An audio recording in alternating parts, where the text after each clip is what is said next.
Winter in Chicago was always brutal, but December 2018 felt particularly merciless. The wind from Lake Michigan cut through my expensive wool coat like it was made of paper as I hurried toward my office building.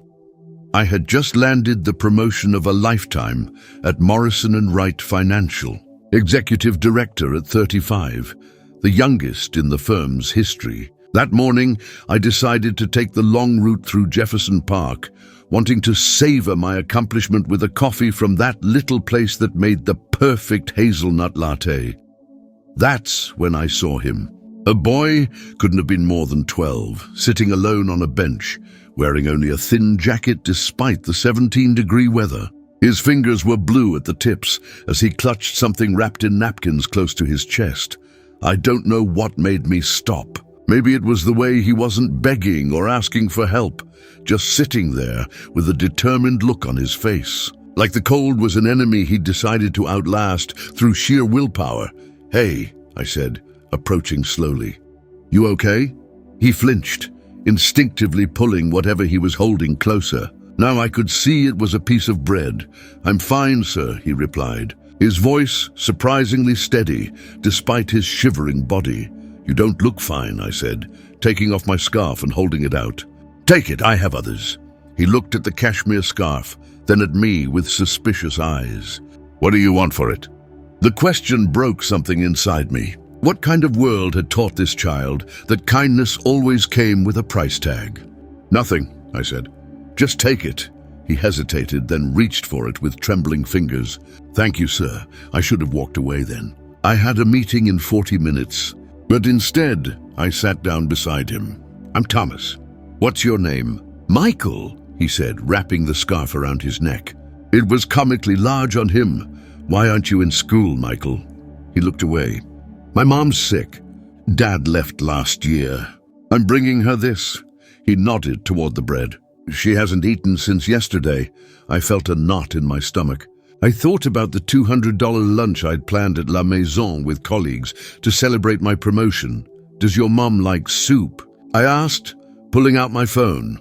20 minutes later, we were carrying bags of groceries toward a rundown apartment building 6 blocks away. Michael's mother, Elena, was indeed sick, pneumonia by the looks of it. Lying on a mattress in a nearly empty apartment with only a space heater providing warmth. I called my assistant and cancelled my meetings for the day. Instead, I drove Elena to the emergency room, where they admitted her immediately. I gave them my insurance information despite their confused looks. "Sir, you're not related," a nurse began. "Bill me directly then," I said. Handing her my card, I stayed with Michael in the waiting room, buying him a proper meal from the cafeteria. He ate like he hadn't seen food in days, which might have been true. "Why are you helping us?"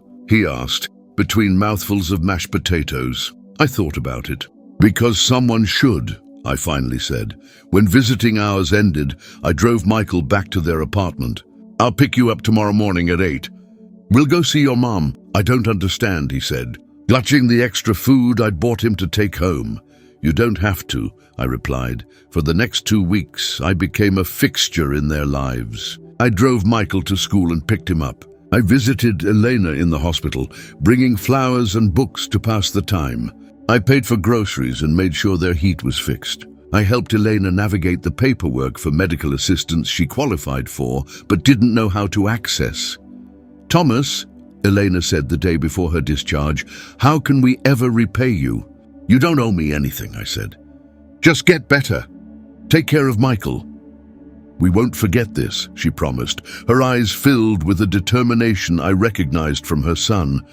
I nodded and smiled, but I knew how the world worked. People move on, memories fade, connections break. I had done a good thing, and that was enough. 3 weeks later, I was promoted again, this time to oversee our West Coast expansion. I left for San Francisco the following month. In the whirlwind of my relocation, Michael and Elena faded from my immediate thoughts, though I sent a check to cover 6 months of their rent before I left. I never expected to see them again. 7 years passed. I became one of the most successful investment advisors on the West Coast. My client list included tech billionaires and entertainment moguls. I owned a house in Marin County with views of the Golden Gate Bridge and a weekend place in Napa. I was living the life I had always dreamed of. Then came the invitation to the opening of Elias, supposedly the next great restaurant in San Francisco's already crowded culinary scene. My assistant placed it on my desk along with the usual stack of mail. "The chef specifically requested your attendance," she said. "Apparently, he's a fan of your investment strategies. I rarely accepted such invitations anymore. Too many people wanting something from me, but something about the handwritten note caught my attention. I've prepared something special just for you. Mr. Wright, something to remind you of Chicago. Curious." I RSVP'd yes. The restaurant was intimate but elegant, with only 15 tables and a waiting list rumored to be months long already. The maitre d' led me to a private table near the kitchen. "The chef would like to serve you personally tonight," he explained. I nodded, surprised but flattered. The restaurant hummed with the energy of opening night, waitstaff gliding between tables, the soft murmur of delighted conversations, the occasional clinking of fine crystal. An hour into a parade of exquisite dishes, each more impressive than the last, the kitchen door swung open, and a young man in chef's whites approached my table. Tall, confident, with intelligent eyes that somehow seemed familiar, he carried a covered silver dish himself, placing it before me with practiced precision. His hands were steady, strong, marked with the small scars that all chefs accumulate. "Mr. Wright," he said, his voice deeper than I expected. "The food has been incredible," I said, genuinely impressed. "You have a remarkable talent." A smile flickered across his face as he removed the cover with a flourish.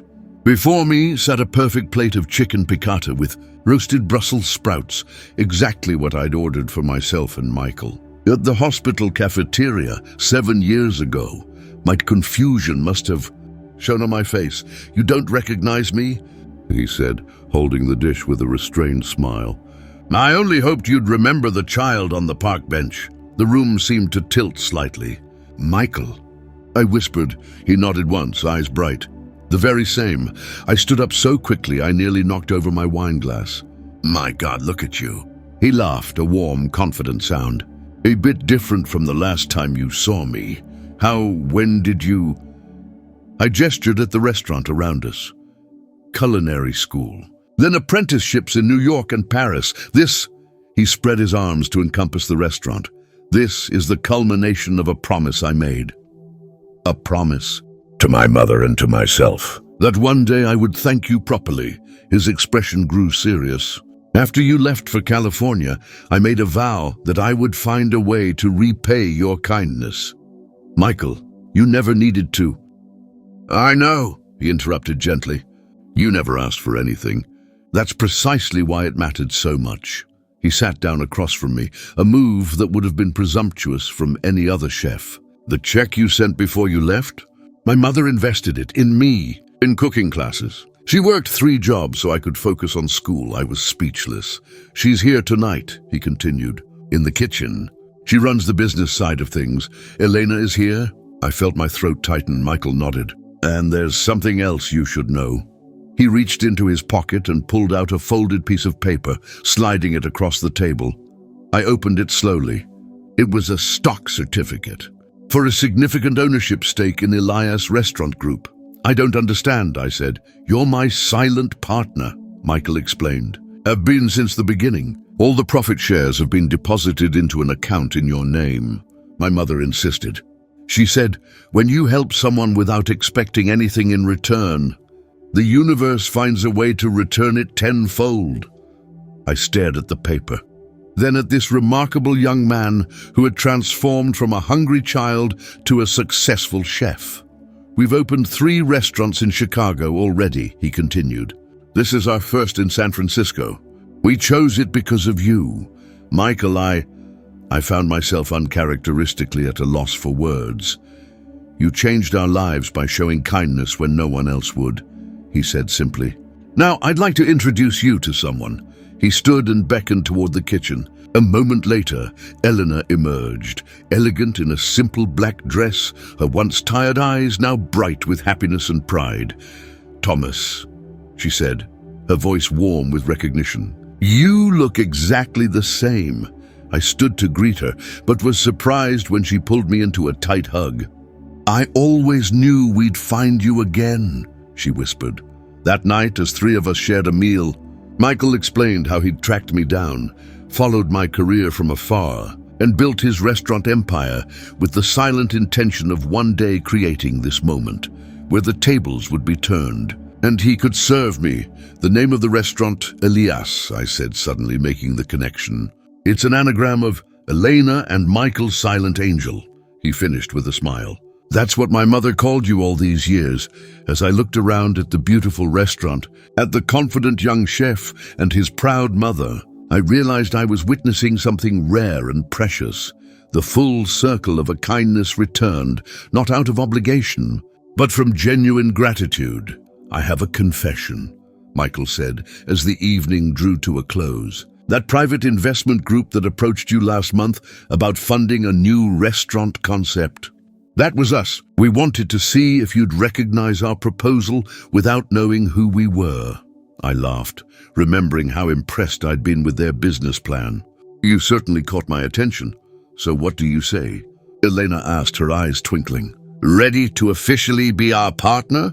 Looking at these two people who had traveled so far from that cold Chicago day, I felt something I hadn't experienced in years, a sense of purpose beyond success. "I'd be honored," I said, raising my glass. "To second chances and recognizing what truly matters," Michael smiled. "To the man who saw a child on a park bench and stopped to help." That night marked the beginning of a remarkable partnership. As I drove back to my Marin County home, the lights of San Francisco twinkling across the bay, I felt something I hadn't experienced in years, a sense of genuine connection. The wealth and success I'd accumulated suddenly felt hollow compared to the impact of that single act of kindness years ago.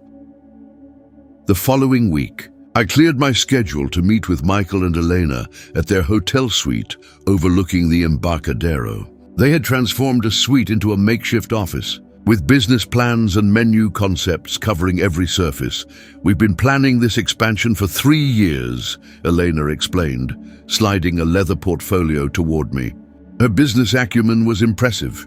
She'd earned an MBA online while helping Michael build their first restaurant. "The San Francisco location is just phase 1, Michael added, his chef's hands now pointing confidently at projection charts. "We want to create something different with each new Elias, not just restaurants, but community spaces." Their vision was ambitious. Each Elias would include a culinary training program for at-risk youth, with guaranteed apprenticeships. 10% of profits would fund food security programs in the neighborhoods where they operated. "This isn't just about making money," Elena said, her eyes bright with passion. "It's about creating opportunity chains." "Opportunity chains?" I asked. Michael smiled. "That's what we call it, when one person's chance to succeed creates pathways for others. Like what you did for us." I felt a lump form in my throat. "I just bought some groceries and made a few phone calls. You showed us dignity," Elena said quietly. "That's worth more than money." We spent the afternoon refining their expansion plans. My financial expertise complemented their creativity and drive. By evening, we had sketched out a 5-year strategy that would establish Elias as not just a restaurant group, but a movement. Over the next few months, I found myself spending more time at the San Francisco Elias than at my own office. I'd arrive early to review numbers with Eleanor and stay late, sitting at the kitchen counter, watching Michael orchestrate his team with the precision of a symphony conductor.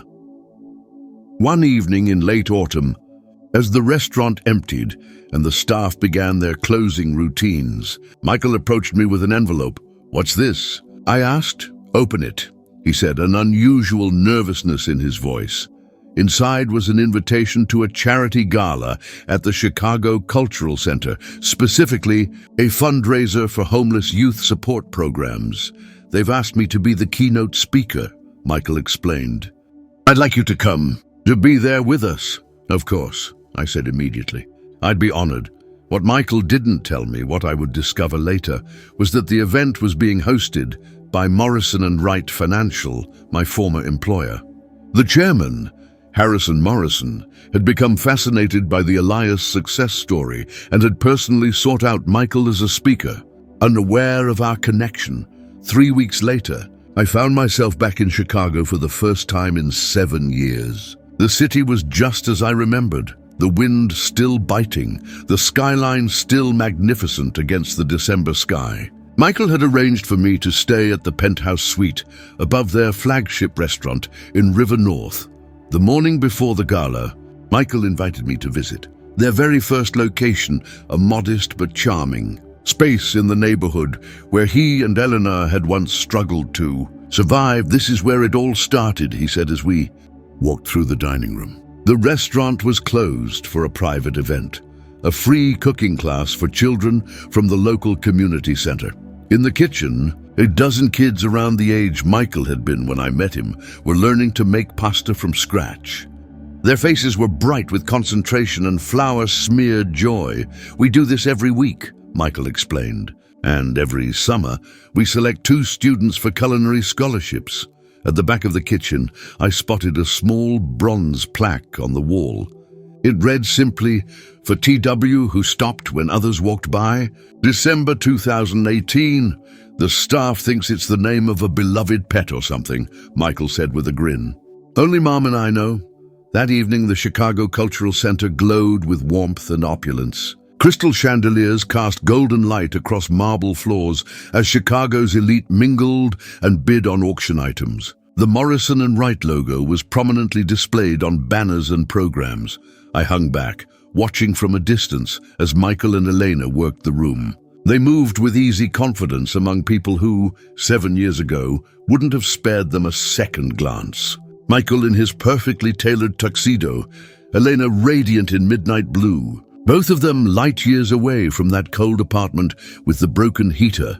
Harrison Morrison himself approached me during the cocktail hour, not recognizing his former employee who had left for the West Coast, Thomas Wright. I introduced myself, extending a hand. "I'm a partner in Elias Restaurant Group, Harrison Morrison," he replied.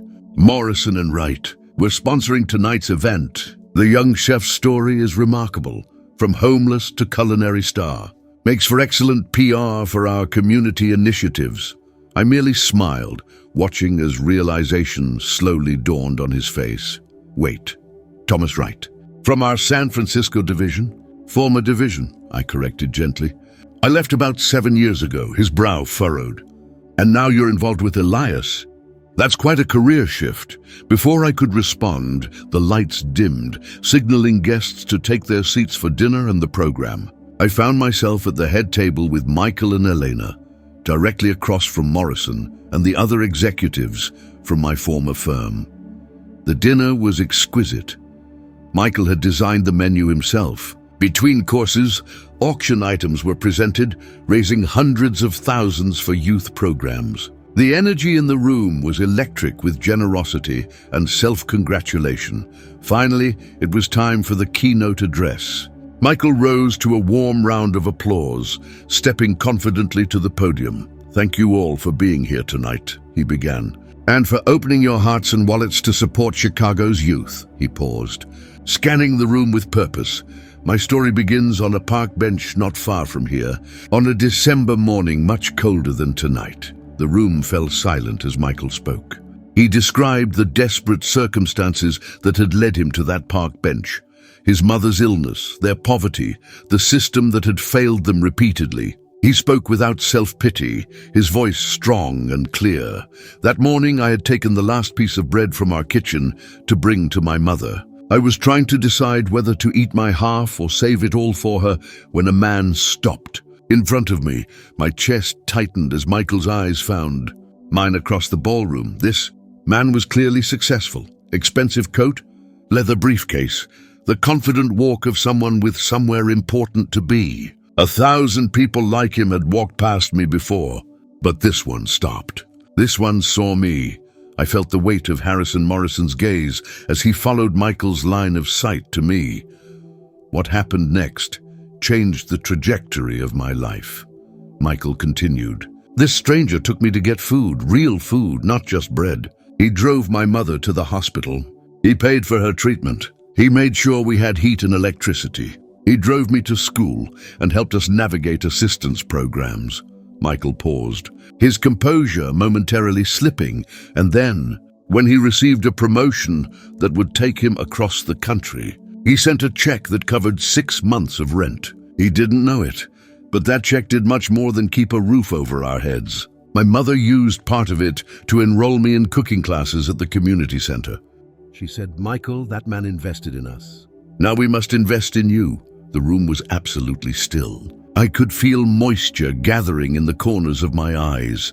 I stand before you tonight, not just as a chef or a business owner, but as living proof that a single act of compassion can reverberate through time. One person choosing kindness over indifference can alter generations. Michael gestured toward the Morrison and Wright executives. Tonight's generous sponsors talk about community, initiatives, and corporate responsibility. These are important, but true change happens one human connection at a time. It happens when we see each other, really see each other as fellow humans worthy of dignity and care. I watched Harrison Morrison shift uncomfortably in his chair. The man who stopped for me that day wasn't running a program or fulfilling a corporate mandate. He was simply being human in a moment when humanity was what I needed most. Michael's voice grew stronger.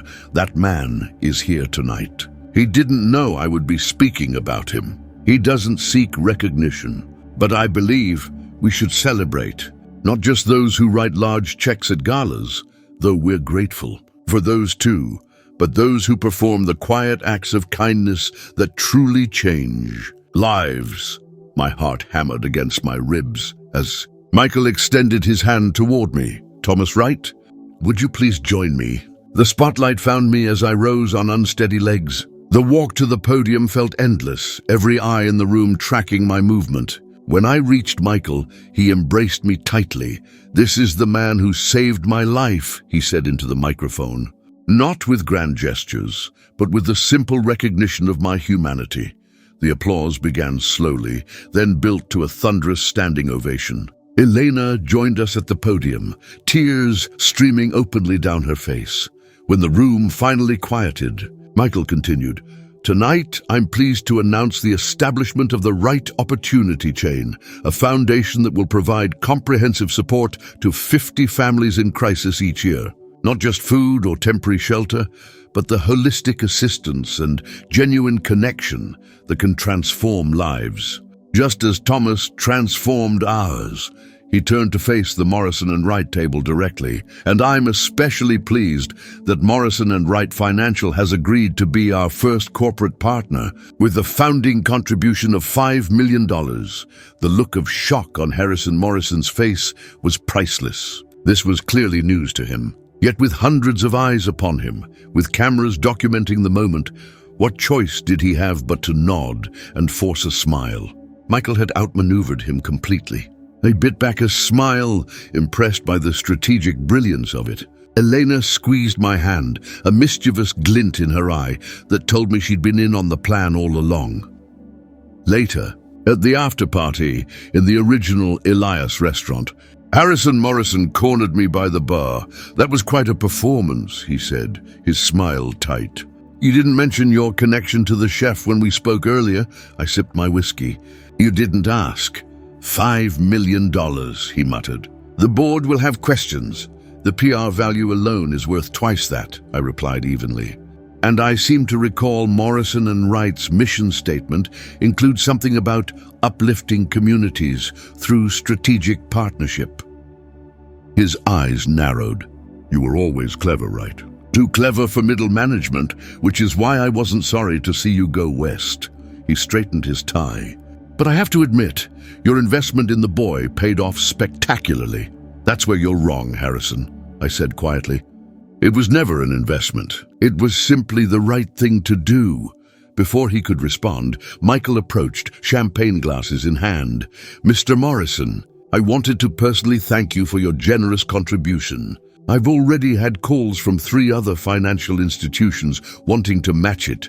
Harrison managed a strained smile before excusing himself. When he was out of earshot, Michael burst into laughter. The look on his face when I announced the donation. "You blindsided him completely," I said, shaking my head in admiration. "You know he had no choice but to go along with it." "Eleanor's idea," Michael admitted. "She said, sometimes the wealthy need a little push toward generosity." We joined Elena at a quiet table in the corner, watching as the restaurant filled with supporters and friends of the new foundation. "I have a confession," I said after a while. "Seeing what you've both accomplished, how far you've come, it makes my own success feel hollow somehow." Eleanor reached for my hand. "Then fill it with purpose again. Join us not just as a business partner, but in the foundation work. We need your financial expertise, your connections, and your heart," Michael added. "Most importantly, that." Outside the windows, snow began to fall softly on Chicago streets. I thought about my empty house in Marin County, the meetings that filled my calendar but not my soul, the achievements that had brought wealth but little joy. "I'd like that very much," I said finally. 3 months later, I sold my California properties and moved back to Chicago. I took an apartment above the original Elias restaurant and an office at the foundation headquarters. My days now overflow with purpose, structuring programs, mentoring young entrepreneurs from disadvantaged backgrounds, creating the systems that will allow the right opportunity chain to grow sustainably. Each December, Michael, Elena, and I return to Jefferson Park. We sit on the same bench where we first met, no matter how cold the wind from Lake Michigan. We bring hot coffee and bread to share with anyone who might be sitting there alone, shivering against the cold. "Look for the ones who aren't asking for help," Michael always says to the volunteers who join us. "Those are often the ones who need it most." Sometimes, on quiet evenings, I join Michael in the kitchen of the flagship restaurant. I'm no chef, but I've learned to make a decent chicken piccata, the very dish that reconnected us after 7 years apart. "You know," Michael said to me recently as we chopped vegetables side by side, "I used to wonder why you stopped that day." "Why me? Out of all the people you must have passed." "I've wondered that myself," I admitted. "I was so focused on my career then. I still don't know what made me stop." Eleanor, who had been reviewing accounts nearby, looked up with a gentle smile. "Perhaps it wasn't you who needed to recognize Michael," she said thoughtfully. "Perhaps it was you who needed to be recognized, to be reminded of who you truly were beneath the expensive coat and the important meetings." I considered her words, thinking of how that brief encounter had ultimately brought me more fulfillment than all my financial success. "Maybe we're all just waiting to be truly seen," I said finally. "To be recognized, not for what we have or what we've achieved, but for who we are at our core." Michael nodded, his knife moving skillfully across the cutting board. "And sometimes," he added, "all it takes is a single moment of kindness to remind us."